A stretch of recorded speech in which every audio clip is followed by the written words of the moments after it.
ADM Mulher, unindo vozes para fortalecer a presença feminina no mercado de trabalho, ampliar representatividade na política e participação nos posicionamentos sociais.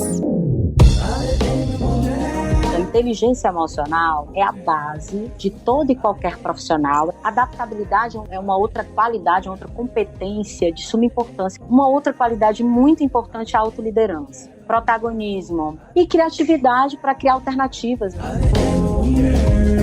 O quadro econômico de 2020 gerou uma piora no mercado de trabalho brasileiro e impactou as profissionais do sexo feminino com mais força. E é exatamente sobre isso que nós vamos falar hoje. Carreira e mercado de trabalho. Com ela, Delânia Santos, empresária e coach internacional. Seja bem-vindo à edição de hoje do podcast ADM Mulher. Obrigada, Elisa. É um prazer. O prazer é nosso, Delânia. Está conosco também nesse podcast a Adriana Mesquita, jornalista da Rádio ADM, que sempre participa conosco, é claro. Seja bem-vinda, Adri. Elisa, é sempre um prazer estar aqui com você e com as convidadas, acompanhando todo esse conteúdo e em primeira mão, né? E é isso mesmo, tem muita informação boa e muita informação relevante e atualizada no podcast de hoje. A Delânia é diretora executiva da empresa Delânia Santos, Executive Coaching, Mentoring e Capacitação desde 2007. É mestranda em Administração pela Universidade de Fortaleza, pesquisadora em Inteligência Emocional e Desempenho de Líderes, Master Coach por meio da International Association of Coaching e pela Sociedade Latino-Americana de Coaching, SLAC, mais 7 certificações internacionais. 20 anos de experiência em capacitação e desenvolvimento de pessoas com mais de 10 mil horas ministradas. Delânia, você está preparadíssima para conversar conosco sobre esse assunto, não é? Esse assunto é um assunto muito rico, Elisa. E você tem muita experiência, tem uma história muito bacana que a gente vai abordar hoje. Então vamos começar. Como eu disse no início, a gente teve aí uma pandemia e gerou uma piora significativa no mercado de trabalho, atingindo especialmente as profissionais do sexo feminino. O percentual de mulheres que estavam trabalhando ficou em torno de 45,8% no terceiro trimestre de 2020, segundo dados do Instituto de Pesquisa Econômica Aplicada, o IPEA.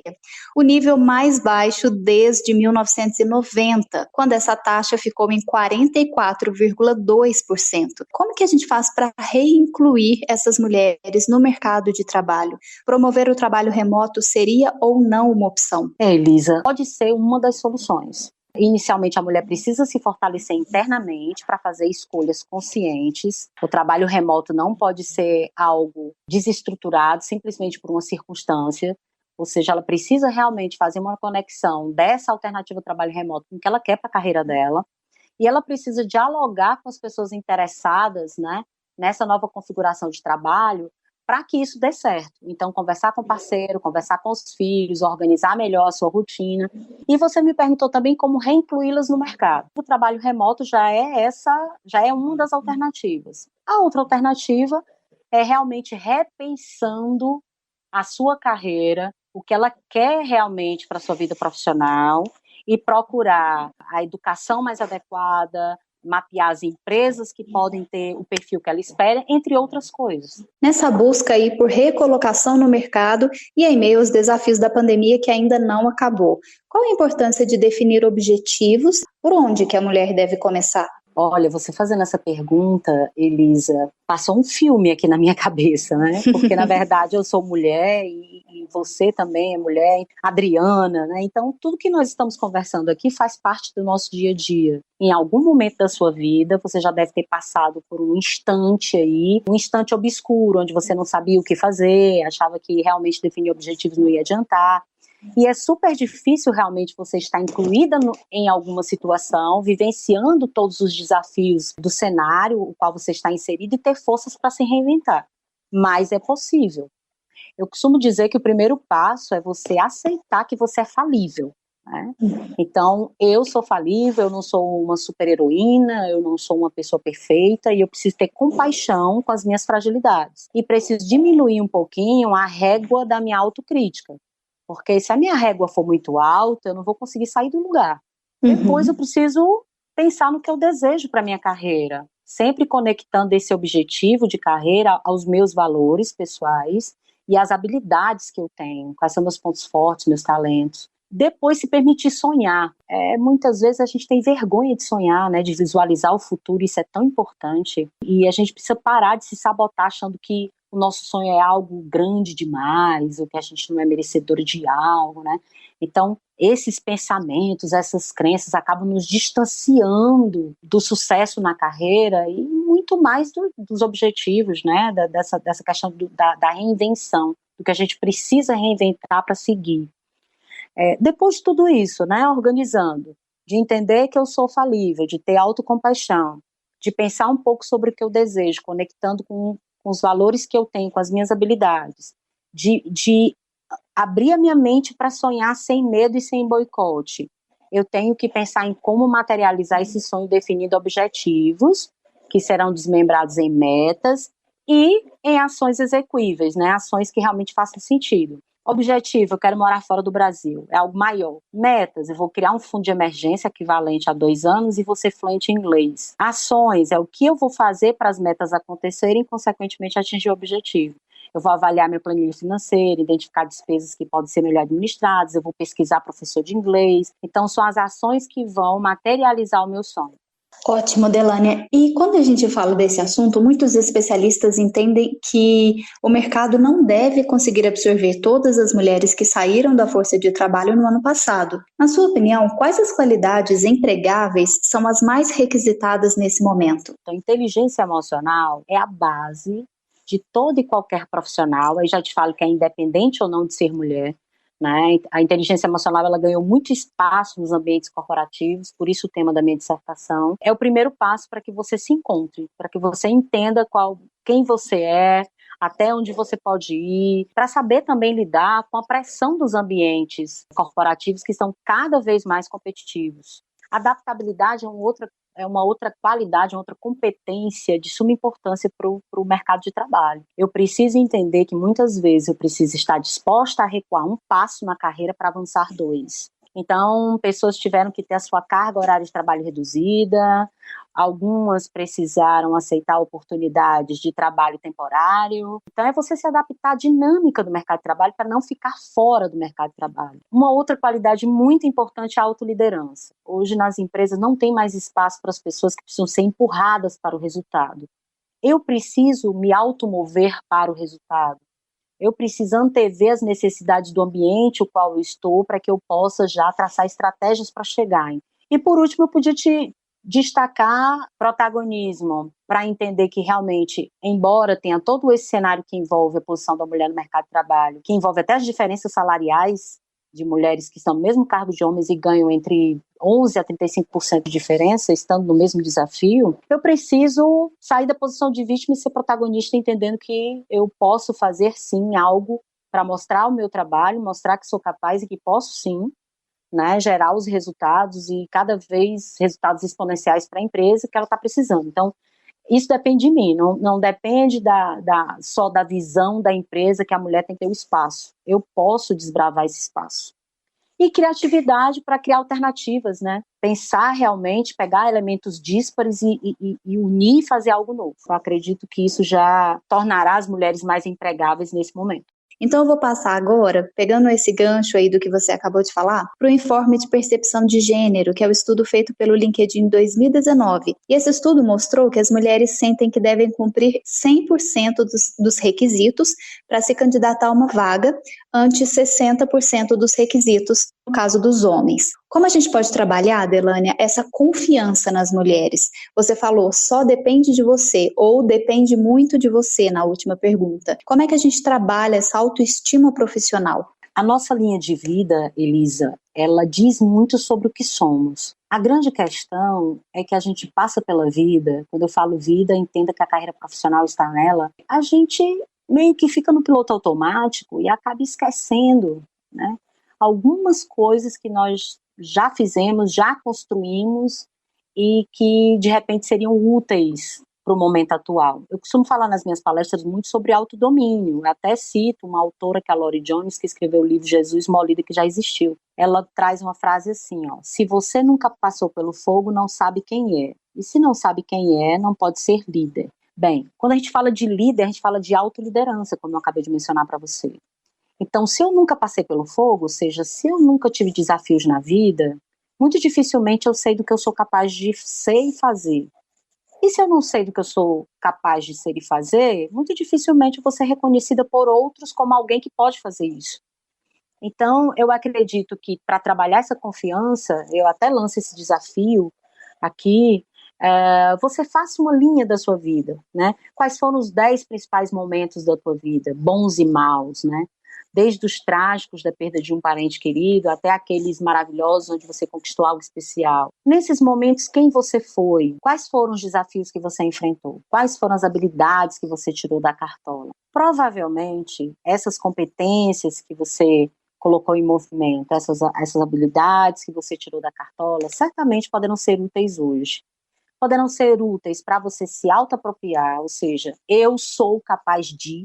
Numa entrevista, claro que terão empresas que olharão o gênero, mas terão empresas que olharão o profissional, a profissional, né? Essa profissional, ela é uma profissional arrojada, é uma profissional com autoestima alta, uma profissional que se autoconhece, que sabe exatamente o que pode entregar para a empresa ou não. E eu acho sim, não acho ruim que as mulheres queiram, elas achem que devem cumprir 100% dos requisitos. Isso pode ser uma meta, não pode ser uma autocobrança. Se eu chegar em 90, ok. Se eu chegar em 80, ok. Isso não pode ser uma régua finita, do tipo, se eu não chegar em 100, eu não sirvo para entrar no mercado de trabalho, eu não estou apto para entrar no mercado de trabalho. Aí sim é nocivo. Então, para trabalhar essa confiança, eu acredito que a mulher precisa se apropriar de quem ela é, dos papéis em que ela administra, dos resultados que ela já conquistou na sua vida, para que ela possa levar isso para a carreira. E uma das áreas onde a gente vê que tem menos mulheres é o setor de tecnologia. E eu gostaria de saber qual é o caminho a ser feito pelas mulheres que querem participar de negócios nessa área de tecnologia, e a gente já vai entrar também um pouquinho na sua própria experiência pessoal, né, Delânia? Porque durante a pandemia você lançou aí, criou uma startup. Como é que foi isso? Foi um grande presente. Quando eu falo sobre a mulher se reconectar, né, se apropriar, tem muito a ver com a minha história, realmente entrando nessa área de tecnologia. Em 2018, eu fui procurada pela Marjorie Guerreiro, que já me contratou em vários projetos. Ela era, naquele momento, executiva do Grupo Edson Queiroz, e ela me procurou dizendo que ia se aposentar e queria muito fazer algum projeto em parceria comigo. E que ela tinha pensado em transformar os meus conteúdos presenciais, né, os cursos que eu ministro, em conteúdos digitais. Assim, não apostei muito em 2018, mas escolhemos um tema, um curso específico, que foi até na área de atendimento, um curso que eu ministrei no início da minha carreira, mas a gente achou que iniciar por um tema que seria mais universal seria interessante, e eu fui sem muita pressa construindo esse conteúdo dentro desse formato digital. Exatamente em março, no início da pandemia, uma chave virou. Eu olhei para aquela proposta que ela fez para mim e pensei, por que não oferecer essa solução para empresas, para universidades, já que isso agora é a grande tendência. Falei com ela, marquei uma reunião e disse, olha, nós vamos, tudo bem, eu vou continuar montando os meus conteúdos, mas eu quero transformar isso em uma solução que eu possa abraçar o mundo, ou seja, eu quero trabalhar para empresas, profissionais liberais, universidades, para as pessoas que querem entrar nesse mundo digital. Criei a minha startup, o nome é Núcleo Digital DS, onde a gente trabalha lançando produtos de prateleira, produzindo conteúdos educacionais digitais para empresas, e também trabalhamos dando assessoria, né, para empresas com relação à estruturação de plataformas digitais, de trilhas, né, de jornadas de aprendizado para os seus colaboradores. Só para você ter uma ideia, eu li uma pesquisa, eu queria trazer para você, de acordo com a pesquisa que a Cato fez já esse ano, que apenas 19% dos profissionais de TI são mulheres, e elas ganham até 11% a menos que os homens. Da área da programação, apenas 14% são mulheres. Então eu entrei nessa área. Para vender esse serviço, eu percebi assim, uma certa estranheza. As pessoas, mas que interessante, quer dizer que você criou uma startup, nome Núcleo Digital, né? Sabe, mas você já tinha experiência antes? Não, eu não tinha, mas eu tive que estudar, aprender, me capacitar para que eu ficasse apta no menor timeline possível para que eu pudesse estar aqui conversando com você. Mas eu tenho uma gestora que ela é muito mais capacitada, especialista nisso. Então, como eu sou a CEO da startup, eu também conto com profissionais que estejam capacitados nessa área para me auxiliar. Então, é impressionante como a mulher ainda não é vista com muita naturalidade nessa área. Então, existe esse mito ainda que a mulher é mais para a área de humanas, o homem para a carreira tecnológica e das ciências exatas, mas hoje muitas mulheres estão entrando nessa área. O que eu posso dizer para elas, por experiência própria, e que eu fiz isso na abertura da minha startup, 3 orientações que eu faço ainda, tá? Eu participo de grupos de estudo na área. Que grupos de estudo, eles criam redes de apoio. Eu invisto em cursos na área. Sempre procuro optar por cursos que tenham mentorias especializadas, por exemplo, em que eu possa ter um aconselhamento de algum profissional que já está há muito tempo na área. Quando eu sou contratada por alguma empresa para prestar, sempre procuro entender quais são as principais características daquela empresa, para saber o nível de dificuldade que eu vou ter, né, para transitar dentro dela. Então, por exemplo, essa empresa, ela é uma empresa que ela apoia a diversidade? Os salários são equiparados, são iguais? Que mapeie o perfil da empresa para saber o nível de resistência que eu vou encontrar, digamos assim. Qual é o caminho para fazer essa pesquisa na prática? Bem, Elisa, o segredo de tudo quando a gente fala de mercado de trabalho, principalmente no cenário atual, é conexões. Hoje, avança mais na carreira quem consegue estabelecer conexões qualificadas, ou seja, conexões que sejam importantes para os seus objetivos de carreira. O LinkedIn é uma excelente ferramenta profissional. Então, as empresas que eu sigo no LinkedIn são aquelas que eu acompanho as postagens. Por exemplo, a Ambev, ela está postando muito a sua campanha, trabalhando em torno da diversidade, da igualdade de gênero. Eu sempre pesquiso empresas e as postagens dessas empresas para saber quais são os projetos, quais são as iniciativas, as pessoas que trabalham nessas empresas, quais são as postagens dessas pessoas, porque, por exemplo, uma pessoa que trabalha na Ambev normalmente posta: fui promovido, tive essa oportunidade, a Ambev está tratando as coisas dessa forma e dessa forma, tenho orgulho de trabalhar nessa empresa. Então, eu sempre sigo a empresa, quando eu identifico que ela tem características que convergem com os meus objetivos de carreira. Depois eu vou lá no link pessoas, na página daquela empresa, onde aparecem todas as pessoas que trabalham dentro daquela empresa. Eu me conecto a essas pessoas e eu crio um diálogo com essas pessoas. Olha, eu estou aqui, assim, pesquisando algumas empresas às quais eu gostaria de trabalhar, às quais eu gostaria de captar, né, fechar negócios. Eu queria entender como é que é a Ambev, como é que ela se comporta com relação a tais coisas. E as pessoas nessa plataforma LinkedIn são pessoas que elas estão ali para criar conexões profissionais, né? Esse tipo de diálogo é muito comum, né? Por meio de mensagens, por meio de grupos. Na página do LinkedIn também eles divulgam grupos de WhatsApp ou grupos no Telegram que visam discutir assuntos específicos ligados a alguma carreira específica, ou alguma atividade específica. Eu normalmente participo de 2 ou 3 grupos para poder trocar conhecimento, conhecer pessoas, para aí já trazer aquele contato para o meu contato pessoal e ter conversas mais diretas. E a gente vê, enquanto a gente estava fazendo a pesquisa para esse podcast, a gente leu uma frase de uma das especialistas que ela falou o seguinte: as mulheres conquistaram o mercado de trabalho até a média gerência, mas ainda não estão nas posições de poder. Fica implícito que ela não pode sonhar em ser uma grande executiva, porque algum dia pode decidir ser mãe. E aí eu gostaria de te perguntar como levar mais mulheres para o topo das organizações. Elisa, essa sua pergunta foi caprichada. Conhecemos alguns exemplos de mulheres que estão no topo das organizações e conseguem constituir famílias maravilhosas, com filhos que depois entram nos negócios, ou seguem o exemplo da mãe, vão empreender. É fácil administrar tudo isso? Não. Você precisa se ver como profissional independente de ser mulher. Porque quando você faz isso, você se abstrai, você fica mais livre para se preparar para ser mais competitiva. Quando você fica o tempo todo pensando: eu sou mulher, vou ser mãe, o mercado me vê dessa forma, será que eu sou preparada mesmo como eu deveria? Isso tudo te limita. Eu sou uma profissional na área X. E o mercado da área X é competitivo em tal nível. Quem entra na área da tecnologia não tem essa coisa de parar, de ficar 3 meses sem ler, 3 meses sem fazer cursos, porque a tecnologia ela avança. Então você precisa se preparar em tempo real.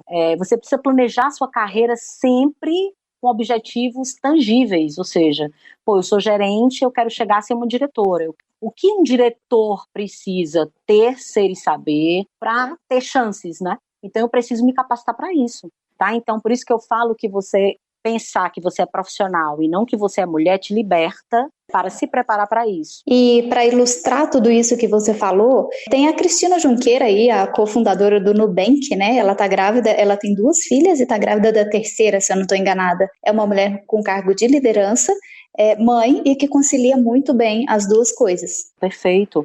Agora, com certeza, ela se vê como uma profissional, analisando o perfil da posição que ela está ocupando, que depois que ela se prepara e que chega ao topo da organização, ela precisa olhar para tudo aquilo que envolve o fato de ser mulher, que é a relação conjugal, o autocuidado, que é o papel de mãe, né, a educação dos filhos e tal. Ela tem que olhar para todos esses papéis e ver como é que eu vou administrar isso, como é que eu vou negociar com as pessoas envolvidas, né, e sem deixar o sonho da minha carreira, e sem deixar a minha carreira de lado. E a mulher, ela sim, ela pode administrar com excelência todos esses papéis. A gente precisa só deixar o medo e o pânico um pouquinho de lado. Muito obrigada, Delânia. Foi um prazer conversar com você. Muito obrigada por ter trazido aí informações atualizadas e compartilhar conosco um pouquinho até da sua experiência pessoal. Eu que agradeço, Elisa, Adriana. Foi um prazer imenso. Gratidão pelo convite. Eu aproveito para agradecer a jornalista Adriana Mesquita, que está sempre comigo